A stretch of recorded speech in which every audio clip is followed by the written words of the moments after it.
నమస్కారం అండి. ఇవాల్టి మన టాపిక్లో ఒక క్లటర్ ఫ్రీ వర్క్ స్పేస్ని మనం చేసుకోవాలి అంటే కనుక మనకి ఇన్ని సామాన్లు పడతాయండి. ఒక చిన్న టిఫిన్ సెంటర్ కనుక మనం ఎస్టాబ్లిష్ చేస్తే ఈ టిఫిన్లో ఫస్ట్ మనకి prep work, first item procurement, దాని తర్వాత వచ్చేటప్పటికి దానికి ప్రెప్ వర్క్, దాని తర్వాత వచ్చేటప్పటికి మనము దాన్ని ఎగ్జిక్యూట్ చేసేటటువంటి దాంట్లో ఇప్పుడు మనము మన టిఫిన్ పాయింట్లో మనము ఒక 5 to 6 ఐటమ్స్ వేస్తున్నామండి. ఒకటి దోశలు, various varieties of dosa. Okay, ఇప్పుడు దోశల్లో వచ్చేటప్పటికి మీకు ప్లెయిన్ దోశ ఉంటుంది, మసాలా దోశ ఉంటుంది, దాని తర్వాత వచ్చేటప్పటికి ఎర్రకారం దోశ ఉంటుంది, ఉల్లికారం దోశ ఉంటుంది, దాని తర్వాత పొడి దోశ ఉంటుంది. ఓకే, ఆ పొళ్ళల్లో కూడా వేరియస్ వెరైటీస్ ఉంటాయి, నెయ్యి ఉంటుంది, దాని తర్వాత వచ్చేటప్పటికి బటర్ ఉంటుంది, ఇవన్నీ ఉంటాయండి.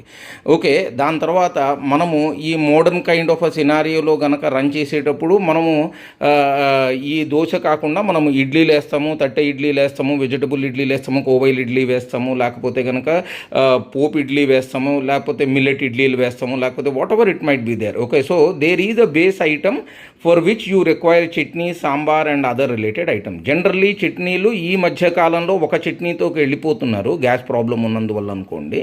కానీ ఐడియల్లీ ఒక టిఫిన్ సెంటర్ కనుక మనం నడిపించేటప్పుడు మనకి మన చట్నీలు సరిగ్గా రావాలి. సో ఆ చట్నీలు సరిగ్గా రావాలి అంటే మనకి కొంత ప్రాపర్ ప్రెప్ వర్క్ ఉండాలండి. ఆ ప్రెప్ వర్క్కి మనము అంటే ముందర రోజే వాటికి రెడీ పెట్టుకుని పొద్దున పూట వాటిని ఎగ్జిక్యూట్ చేయాలి. దాని తర్వాత ఇప్పుడు దోశల్లో ఇంకొక వెరైటీ ఉందండి. ఏంటంటే కనుక చాలా మీకు పొట్టుతో ఉన్నటువంటి వస్తువుల్లో మీకు ఫెర్మెంటేషన్ చాలా తొందరగా అవుతుంది. కాబట్టేసి వాటికి మనం ఎక్కువ టైం ఇవ్వకూడదండి ఫెర్మెంటేషన్. ఫర్ ఎగ్జాంపుల్ మీకు ఉండేటటువంటిది మినపట్టు కాదు కానీ దాన్ని ఏమంటారంటే మూంగ్ దాల్తో మన పెసలతో చేసేటటువంటి అట్టు. సో ఆ పెసలతో చేసేటటువంటి అట్టు మనము ఓన్లీ నానబెట్టేసుకుని పొద్దున పూట మాత్రమే ఇమీడియట్లీ చేయాలి. తోల్లో ఆల్రెడీ ఈస్ట్ డెవలప్ అయిపోయి ఉంటుంది కాబట్టి అవి చాలా తొందరగా ఏంటంటే ఫెర్మెంటేషన్కి వచ్చేస్తాయి, మనం దాన్ని కంట్రోల్డ్ కండిషన్స్లో కనుక పెట్టకపోతే. ఈ మధ్య నేను తెలుసుకున్నటువంటిది ఏంటంటే ప్రతి ఒక్కళ్ళు పిండ్లని ఒకరోజు ముందరే తయారు చేసేసి వాటిని డీప్ ఫ్రీజర్లలో పెట్టేస్తున్నారండి. While I don't deny on that particular point, కానీ ఆ డీప్ ఫ్రీజర్లలో రాక్ సాలిడ్ అయిపోయినటువంటి ఐటమ్ మళ్ళీ రూమ్ టెంపరేచర్ దగ్గర రావాలి అంటే కనుక వేరియస్ పాయింట్స్ ఉన్నాయండి, వేరియస్ థాట్స్ ఉన్నాయి. ఓకే, హాఫ్ బేక్డ్ వాళ్ళు తొందరగా వినరండి ఇవి. ఏంటంటే ఇప్పుడు ఫర్ ఎగ్జాంపుల్ ఒక ఎడ్యుకేటెడ్ పర్సన్ హోటల్ ఇండస్ట్రీలోకి వచ్చాడు అనుకుందాము. ఓకే, అతను కొన్ని ఇన్ఫ్లుయెన్సర్ వీడియోలు చూసేసి he gets into a kind of a mind set and then he runs it. Okay, when other person అంటే ఎవరైతే మనకి రన్ చేసుకునేటటువంటి స్కిల్డ్ వర్కర్ ఉన్నాడో అతని మాట వినటం మీద అతనికి చిన్నతనం అనిపించవచ్చు. Okay, I don't know. Okay, కానీ ఏంటంటే నేను ఈ మధ్యకాలంలో విన్నవి దాని తర్వాత చూసిన వాటిలో ఏంటంటే ఇటువంటి వాళ్ళతో వర్క్ చేయటమును, ఇటువంటి వాళ్ళు మన మాటలు వినటం అనేటటువంటిది చాలా ఇబ్బందికరమైనటువంటి సినారియో. మనకి మాటిమాటికి అవమానాలు అవుతూ ఉంటాయి. కాబట్టేసి మనము మన సైడు ఉన్నంత వరకు మనం పని చేసుకోవాలి. దాని తర్వాత మనం వాటిని పని చేసుకోవాల్సినటువంటి అవసరం లేదు. ఇక్కడ మీరు చూడండి, లెఫ్ట్ హ్యాండ్ సైడ్లో మీకు ఉన్నటువంటిది పోపు దినుసులు. ఓకే, ఏంటంటే కనుక ఇది రోస్టెడ్ మన మెంతులు అండి. ఓకే, ఇది వచ్చేటప్పటికి శనగపప్పు, ఇది ఆవాలు. ఓకే, ఇది మన మినపగుండ్లు. ఓకే, ఇది వచ్చేటప్పటికి ఇది ఆవాలండి. ఓకే, ఇది వచ్చేటప్పటికి మనకి ఇదండి అజ్వైను. ఓకే, వామ్ అనమాట. ఓకే, సో ఇది దాని తర్వాత నేను చాపర్ వాడుతానండి రెగ్యులర్గా. అది తప్పని నేను అనుకోను, ఎందుకంటే నా టైం నాకు సేవ్ అవ్వాలి కాబట్టి. ఓకే, కానీ గిట్టింగ్ అంతా ఇవన్నీ చాక్తో చేసిన కటింగ్లు అండి. ఓకే, వీటికి ఇంకొంచెం ఐటమ్స్ వస్తాయి మీకు తర్వాత. ఓకే, ఇప్పుడు చూడండి, మనకి సాంబార్లోకి కందిపప్పు. ఓకే, దాని తర్వాత వచ్చేటప్పటికి ఇవి మన షుగర్ వాటర్లో నానేసినటువంటి అల్లం అండి ఇది. ఓకేనా, దాని తర్వాత ఇవి ఫైన్ కట్ అయినటువంటి క్యారెట్, ఇవి లచ్చా క్యారెట్, ఇది వచ్చేటప్పటికి ఫైన్ కట్ అయినటువంటి గ్రీన్ చిల్లీ. ఓకే, ఇవి సాంబార్ కోసం కట్ చేసుకున్నటువంటి ఆనియన్స్. ఓకే, ఇవి స్లిట్ అయినటువంటివి మనకి ఉప్మాకి. ఈ రెండు మనం ఉప్మాకి కూడా వాడుకోవచ్చండి, లేకపోతే కనుక బాతులు అన్నిటిలోకి వాడుకోవచ్చు. ఓకే, ఇది వచ్చేటప్పటికి మీకు సాంబార్లో వేయాల్సినటువంటి క్యారెట్.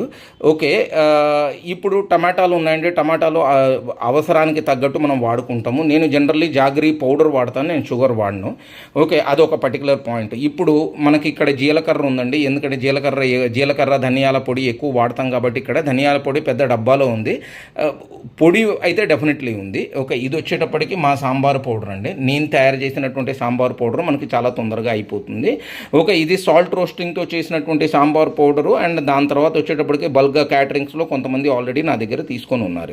ఇది ఏంటంటే కనుక దీన్ని మనం ప్రీమిక్స్ అని కూడా మనం అనొచ్చు. ఓకే, చూడండి, నేను చపాతీలకి వాడేది ప్యూర్ వీట్ ఫ్లోరు. ఓకే, కాబట్టి నేను తీసుకున్నటువంటిది. ఇప్పుడు పిల్లల్లో వచ్చేటప్పటికి ఇది మైదా అండి, మనకి మైసూర్ బజ్జీకి, గోల్ బజ్జీకి, మిగతా వాటన్నిటికీ మనం వాడచ్చు. ఇది వచ్చేటప్పటికి శనగపిండి, ఇది వచ్చేటప్పటికి రైస్ ఫ్లోర్ అండి.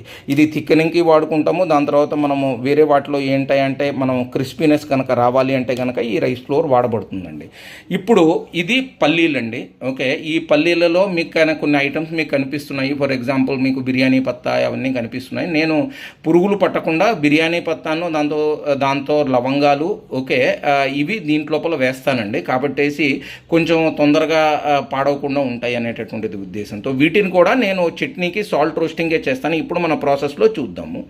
ఓకే, ఇప్పుడు ఇక్కడ మినపగుళ్ళు ఉన్నాయండి, ఇవి నేను డిమార్ట్ నుంచి తెచ్చుకున్న మినపగుళ్ళు. ఓకే, చాలామంది కామెంట్లు చేస్తారు మనం డబల్ హార్స్ తీసుకోవాలి, మిగతా వాటికి తీసుకోవాలని చెప్పేసి. బడ్జెట్ ఓరియంటెడ్లో లిమిటెడ్గా మనం ప్రైజింగ్ పెట్టినటువంటి ఐటమ్స్లో మనము ఓవర్గా ఏంటంటే క్వాలిటీ మీద కాన్షియస్ పెట్టుకోకూడదండి, ఎందుకంటే మనకి పరవనటువంటి వ్యాపారం వల్ల ఉపయోగం ఏంటి, వ్యాపారం మనం లాభం కోసం సంపాదిస్తున్నాము. స్కిల్డ్ వర్కర్తో మనం చేయించుకోవాలి. Remember one thing, oil temperature controlling also plays a vital role in this one. నేను ఇప్పుడు అది మాట్లాడాలి.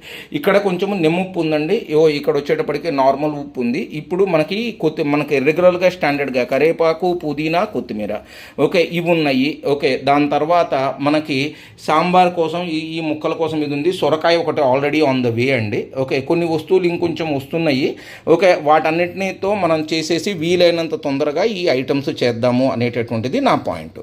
ఓకే, ఇక్కడ నేను అంటోంది నా కిచెన్ కాబట్టి నాకు క్లటరీ ఉండదు, కానీ నేను మటుకు మనకి ఎంత వర్క్ స్పేస్ అవసరము ఒక పర్టికులర్ వర్క్ చేయటానికి అనే డెమాన్స్ట్రేషన్ కోసం మాత్రమే ఇవి చూపెట్టాను, ఎందుకంటే హాఫ్ బేకర్లకి ఇది కొంచెం ఇన్ఫర్మేషన్ అవుతుంది. ఓకే, సో దట్ ఏంటంటే they will actually try to understand the intensity and rather ఏంటంటే పైన కామెంట్లు చేసేదానికంటే they will actually understand and then try to take proper decisions on this.